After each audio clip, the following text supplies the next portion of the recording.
O texto básico da nossa reflexão nesta noite está no livro de Salmos, bem no início, é o Salmo 1. Esse Salmo 1 tem 6 versículos que nós leremos, e eu convido os meus irmãos e as minhas irmãs a participarem desta leitura. Participar como? Lendo comigo. Lendo comigo como? Eu lerei os versículos ímpares e os irmãos lerão os versículos pares. Salmo 1. Bem-aventurado o homem que não anda no conselho dos ímpios, não se detém no caminho dos pecadores, nem se assenta na roda dos escarnecedores.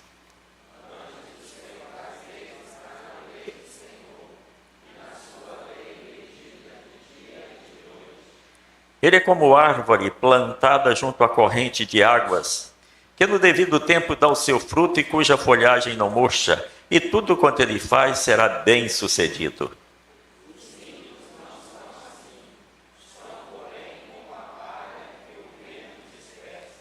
Por isso os perversos não prevalecerão no juízo, nem os pecadores na congregação dos justos.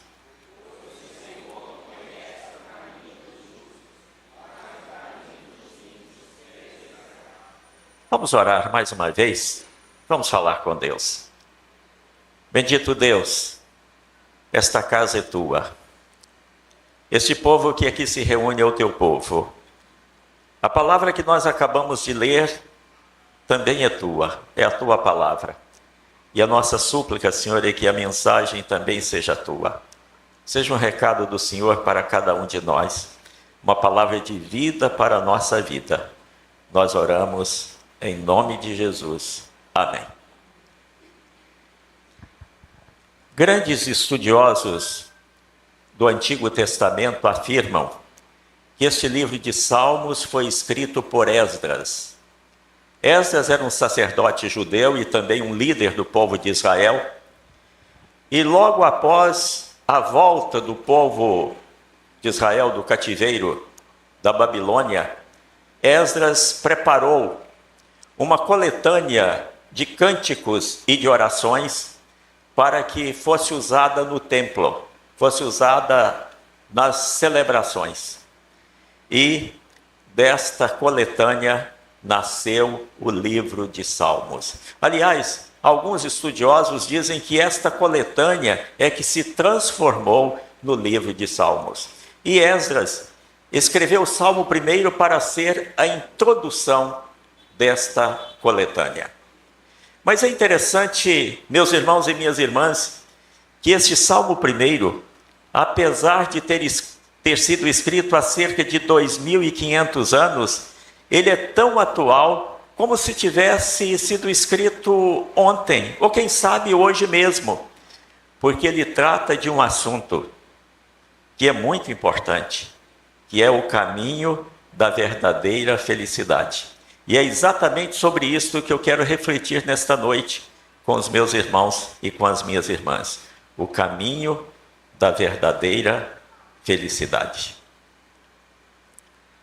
Antes de continuar, eu preciso dizer aos meus irmãos o que eu estou dizendo como felicidade. Eu não estou falando de prazer. Eu não estou falando de alegria.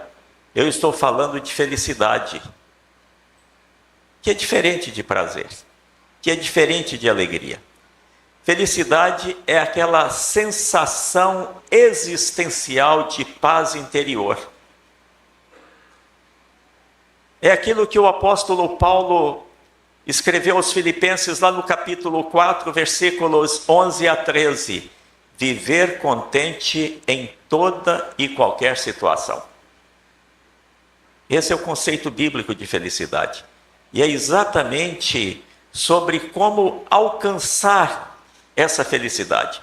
Como alcançar esse viver contente em toda e qualquer situação, que eu quero refletir com os meus irmãos e com as minhas irmãs nesta noite. Alguém talvez esteja perguntando, isso é possível? É possível mesmo ter essa sensação existencial de contentamento, mesmo nas circunstâncias mais difíceis, mais complicadas da nossa existência, da nossa vida? Sim, é possível. Essa felicidade não é uma ilusão. Essa felicidade não é uma utopia. Essa felicidade realmente é algo que existe e algo que pode ser alcançado.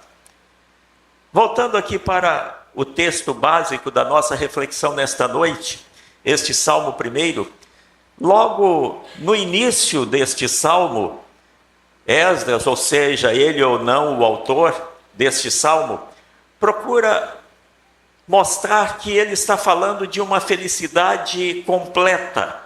Ele não está falando de uma sensação agradável em alguma circunstância da vida. Ele está falando de algo que toca o mais profundo do nosso ser.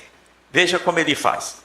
Para começar, ele vai lá na sua língua, o hebraico bíblico, e pensa entre as 11 palavras da língua hebraica, estou me referindo ao hebraico bíblico, para expressar a felicidade, e pega aquela que expressa a felicidade maior, a felicidade mais profunda, que é a palavra Asher. É exatamente essa palavra que ele usa, a palavra que aqui é traduzido por bem-aventurado, para mostrar que ele queria falar de uma felicidade grande. Ele não estava falando de algo que fosse apenas um sentimento de bem-estar circunstancial na vida. Mas ele não somente usa esse recurso, esse expediente de escolher a palavra mais forte para expressar a felicidade, mas ele também faz uso de alguns recursos na sua língua para ampliar ou amplificar ainda mais o significado daquilo que ele estava dizendo. Ao invés de começar esse salmo dizendo o seguinte, Asherishi, bem-aventurado o homem, ele começa esse salmo escrevendo o seguinte, Ashireishi, bem-aventurados o homem. Isso não é possível na nossa língua portuguesa, mas é possível no hebraico bíblico. O hebraico bíblico não tem superlativo. E quando se quer ampliar o significado de uma palavra, coloca-se aquela palavra no plural, mesmo que toda a frase esteja no singular. Foi isso que ele fez. Mas ele não parou por aí. Para ressaltar, para amplificar ainda mais o significado dessa palavra, ele fez uso de um outro recurso possível na sua língua. Na língua hebraica, tem um pequeno sinal que é um tracinho, chamado metagê. Esse sinal só pode ser usado debaixo da primeira letra do alfabeto hebraico, que é a letra Aleph. E quando se coloca esse sinal, dá-se à palavra um sentido exclamativo. E foi exatamente isto que o autor do Salmo 1 fez. Ele foi lá debaixo do Aleph, do Ashirê, e colocou o metagê. E isso dá então um sentido exclamativo. Oh, felicidade! Para mostrar que ele estava falando de um sentimento completo, e não de uma felicidade pela metade, de uma felicidade que fosse apenas circunstancial. Então essa felicidade de que falou o apóstolo Paulo, de que testemunhou o apóstolo Paulo, essa possibilidade de viver contente em toda e qualquer situação, quando é honrado, quando é humilhado, quando tem fartura, quando tem escassez, essa felicidade existe. E não somente isto, mas essa felicidade também é o propósito de Deus para a nossa vida. Isso aparece de forma bem clara do Gênesis ao Apocalipse. Comecemos lá no Gênesis. Deus cria o homem e a mulher e os coloca onde? No paraíso, para que eles pudessem usufruir de tudo aquilo que estava disponível naquele paraíso. E já que a Bíblia tem uma quantidade muito grande de livros, e não daria para passar livro por livro aqui, vamos direto ao Apocalipse, que termina falando da Nova Jerusalém. Sentido simbólico para falar do céu, para falar da bem-aventurança daqueles que partem desta vida, mas partem no Senhor, partem tendo Jesus como Salvador e Senhor. A bem-aventurança dessas pessoas. Ou seja, a Bíblia começa mostrando que a felicidade é o propósito de Deus para a humanidade, para o ser humano, e termina mostrando que de fato este é o propósito de Deus. Mas, irmãos, logo depois de mostrar isso, que essa felicidade existe, que é possível alcançar um patamar em que a pessoa vive contente em toda e qualquer situação, em toda e qualquer circunstância, o salmista passa a mostrar que nem todos os caminhos conduzem a este patamar de vida. Aliás, ele mostra que existem caminhos que as pessoas tomam, que as pessoas trilham buscando alcançar essa felicidade, esse axirê, e ao invés de encontrar a felicidade, as pessoas se desviam ainda mais dessa felicidade.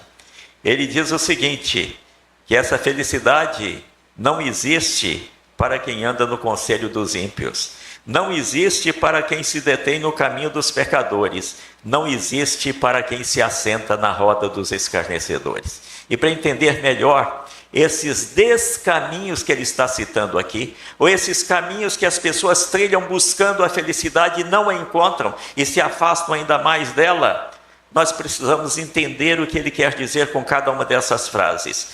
Comecemos com quem anda no conselho dos ímpios. Conselho aqui é filosofia de vida. Ele está dizendo o seguinte, que não é possível alcançar a felicidade vivendo segundo a filosofia de vida dos ímpios. E quem são os ímpios a que ele se refere aqui? A palavra ímpio que ele usou aqui não tem conotação moral. Ímpio aqui não quer dizer uma pessoa má. Ímpio aqui não quer dizer uma pessoa desonesta. Não quer dizer uma pessoa imoral. Ímpio aqui quer dizer uma pessoa que vive como se Deus não existisse. Não é uma pessoa, não é um ateu, mas é alguém que vive sem dar bolas para Deus. Alguém que vive como Deus está lá no céu e eu estou aqui na terra e Deus não tem nada a ver com a minha vida e eu não tenho obediência a dar a Deus.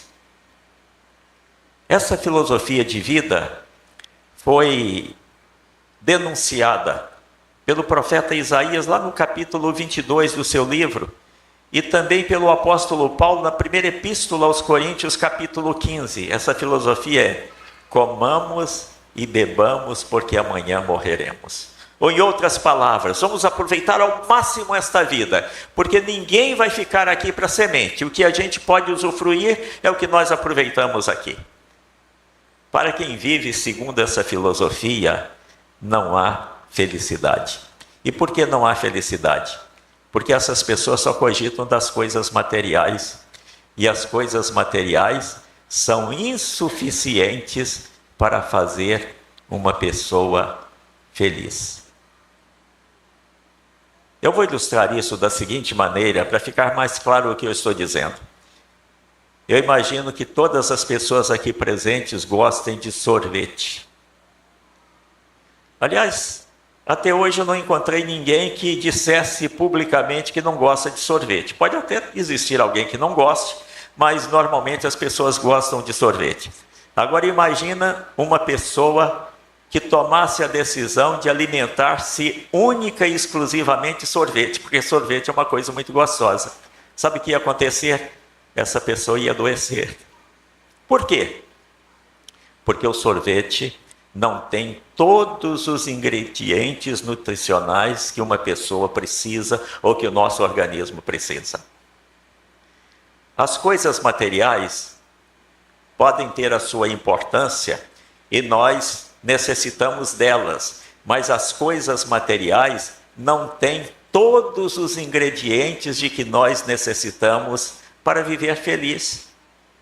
E muitas pessoas caem nessa ilusão. Muitas pessoas acham que para ser feliz a gente precisa de uma casa melhor. Para ser feliz a gente precisa de um carro melhor. Para ser feliz a gente precisa de uma situação financeira melhor. Para ser feliz a gente precisa, e aí começa a fazer aquela lista. Eu não estou dizendo que tem algum problema em você ter um carro melhor, em você ter uma casa melhor, em você buscar um emprego melhor. Não é isso que eu estou dizendo.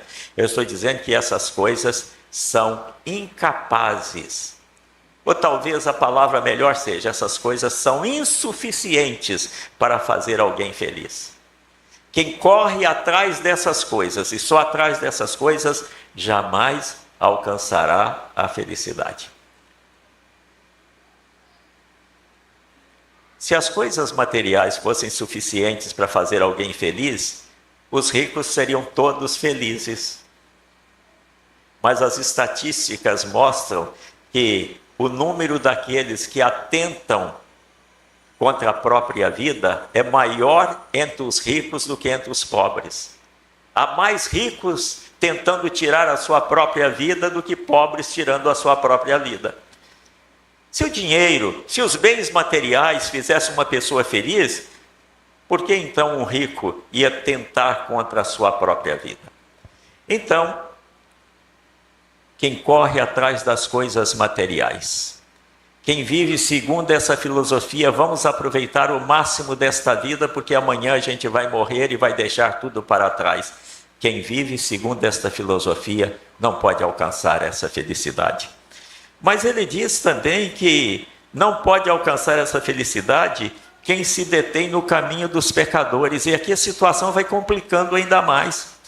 Porque se ímpio é aquele que vive como se Deus não existisse, tem compromisso com Deus, pecador é aquele que vive quebrando as leis, as normas, os preceitos que Deus estabeleceu para a humanidade. Se conselho é filosofia de vida, caminho é estilo de vida. Então observem que a situação, que o quadro que se desenha vai se complicando ainda mais. Em outras palavras, para simplificar ainda mais,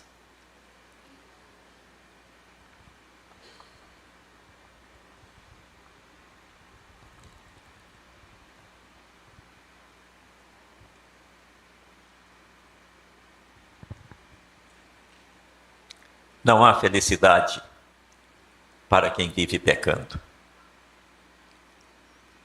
O pecado é uma grande ilusão. O pecado não vale o quanto pesa. Eu não estou dizendo que o pecado não possa trazer prazer. Eu não estou dizendo que o pecado não possa trazer emoção. Eu estou dizendo que o pecado não traz felicidade. Sabe por quê? Porque nós não fomos criados para pecar. Nós fomos criados para viver em comunhão com Deus. Nós fomos feitos à imagem e semelhança de Deus. E prestem atenção nisso. O profeta Abacuque diz que Deus é tão puro que ele não pode nem sequer ver o pecado. Nós poderíamos até usar uma expressão bem nossa. Nós podemos dizer que Deus é alérgico ao pecado. E Deus nos fez também alérgicos ao pecado. Porque Deus nos fez a sua imagem conforme a sua semelhança. Isso significa que quando nós pecamos, nós entramos num processo de degradação. Degradação psicológica, degradação espiritual, degradação de toda a natureza. E essa degradação só vai nos levar para longe da verdadeira felicidade. Não vai nos trazer a verdadeira felicidade. Então não existe felicidade no pecado. Mas ele diz mais que não existe felicidade também para quem se assenta na roda dos escarnecedores. Escarnecedores aqui são aqueles que zombam de Deus e zombam das coisas de Deus. Então, aquele que começa a quebrar os estatutos, as leis, as normas que Deus estabeleceu para o ser humano, ele pode se degradar tanto a ponto de chegar a um escarnecedor, alguém que zomba das coisas de Deus. ainda que esse zombar não seja verbal, mas ele zomba com a sua vida, com as suas atitudes. E por isso não há felicidade. Irmãos, quantas vezes nós olhamos aí para as pessoas que estão vivendo dessa forma e falamos, olha, eles são felizes. Engano. Eles às vezes podem até ter uma aparência de felicidade, mas eles jamais alcançarão aquele patamar que foi alcançado pelo apóstolo Paulo, da verdadeira felicidade, que é aquele contentamento em toda e qualquer situação.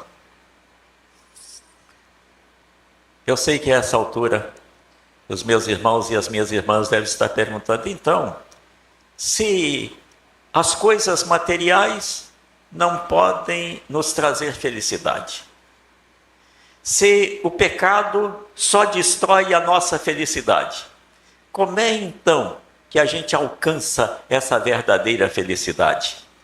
No versículo 2, o salmista diz, antes o seu prazer está na lei do Senhor e na sua lei medita de dia e de noite. Ou seja, esse homem bem-aventurado, esse homem feliz, esse homem tem o seu prazer na lei do Senhor e na sua lei medita de dia e de noite. Em outras palavras, esse homem vive em comunhão com Deus, vive em sintonia com Deus. A verdadeira felicidade se encontra na comunhão com Deus. A verdadeira felicidade se encontra na sintonia com Deus. Por favor, não me entendam mal. Eu não estou dizendo que quanto mais perto de Deus, menos problemas nós temos. Não é isso que eu estou dizendo.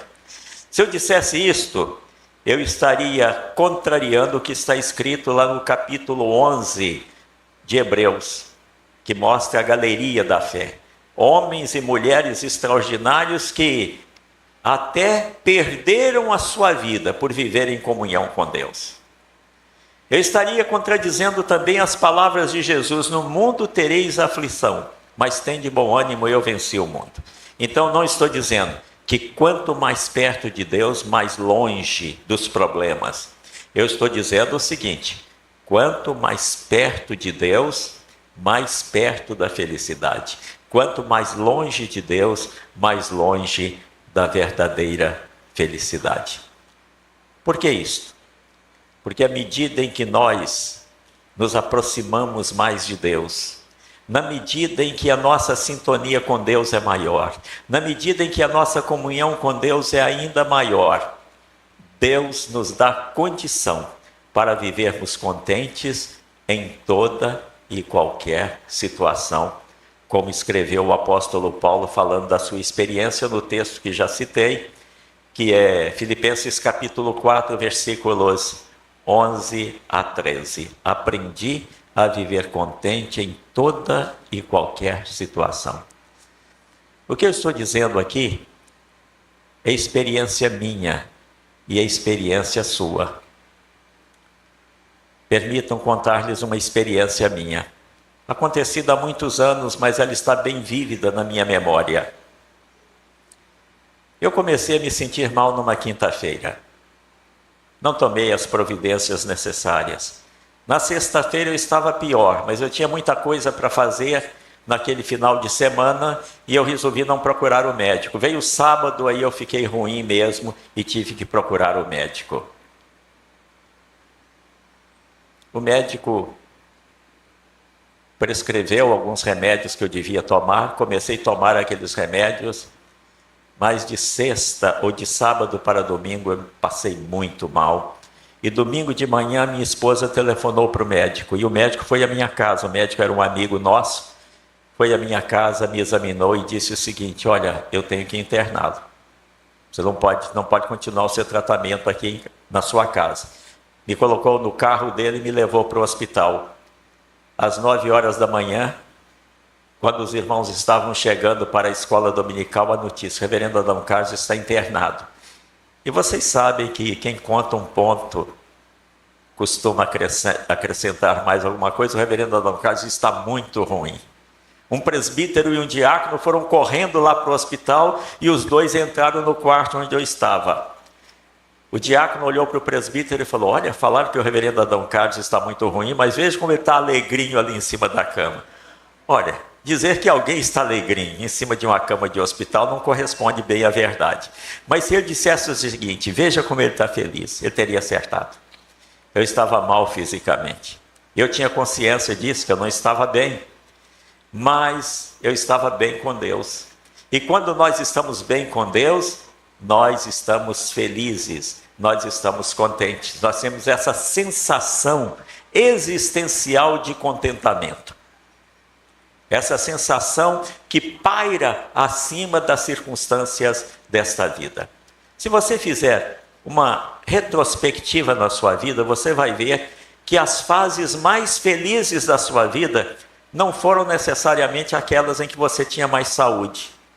Não foram necessariamente aquelas em que a sua situação financeira era melhor, mas foram exatamente aquelas em que a sua comunhão com Deus era maior. Não é isso? Pode fazer essa reflexão, pode olhar para trás, pode fazer essa retrospectiva e você vai ver exatamente isto. É que Jesus Cristo, quando veio nos trazer salvação e vida eterna, ele veio nos trazer também uma vida abundante aqui nesta vida. Ele disse: eu vim para que tenham vida e a tenham em abundância. Ou seja, eu vim para que vocês tenham uma vida verdadeiramente digna de ser vivida. Para que vocês tenham uma vida completa. Com isso, ele não estava dizendo que teríamos uma vida sem dificuldades, uma vida sem sofrimento, mas nós teríamos uma vida de contentamento em toda e qualquer situação. Graças a Deus que essa felicidade existe. E ela é acessível a todos aqueles que têm Jesus como Salvador e Senhor. Porque ela não depende da nossa situação financeira. Ela não depende do nosso conhecimento intelectual. Ela não depende da nossa saúde. Ela depende tão somente da nossa comunhão com Deus. O apóstolo Paulo já estava idoso, a sua saúde já não era mais aquela da sua juventude, ele estava enfrentando uma série de problemas, mas ele estava vivendo feliz. Aprendi a viver contente em toda e qualquer situação. Você quer alcançar esse patamar na sua vida? Você quer viver contente em toda e qualquer situação, mesmo que as circunstâncias pelas quais você esteja passando sejam circunstâncias difíceis? O caminho é esse. O caminho é o caminho da comunhão com Deus.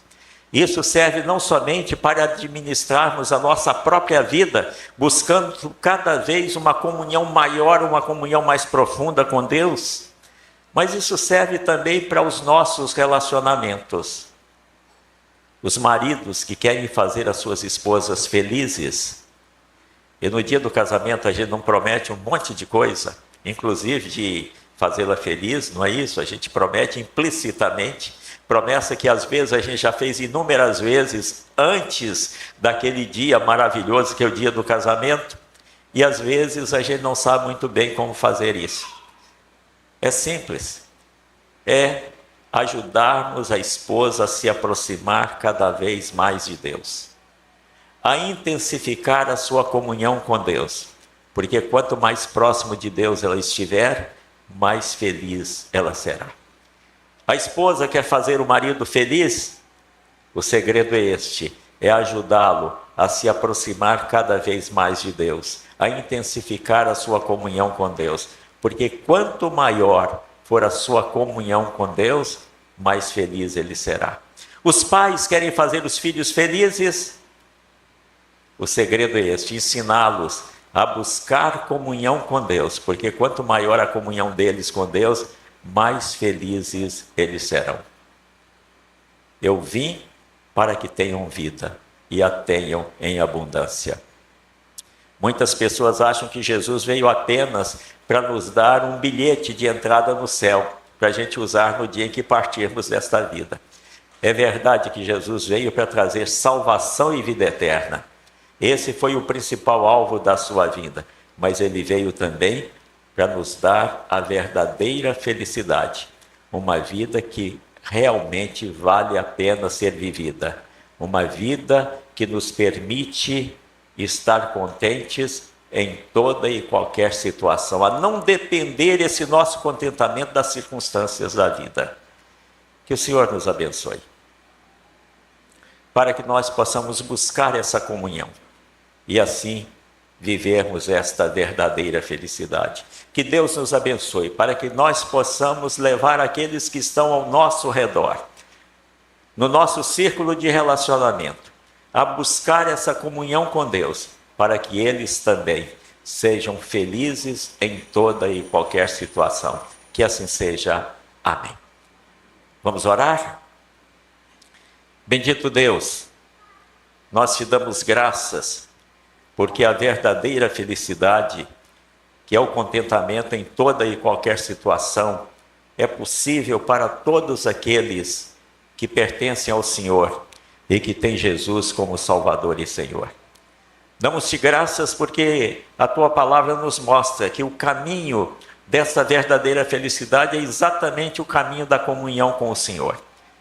E a nossa súplica, Senhor, é que assim seja a nossa vida, que a cada dia nós tenhamos mais comunhão com o Senhor, vivamos em maior sintonia com o Senhor, sempre fazendo a vontade do Senhor, que é boa, agradável e perfeita. Esta é a nossa oração, esta é a nossa súplica, em nome de Jesus. Amém.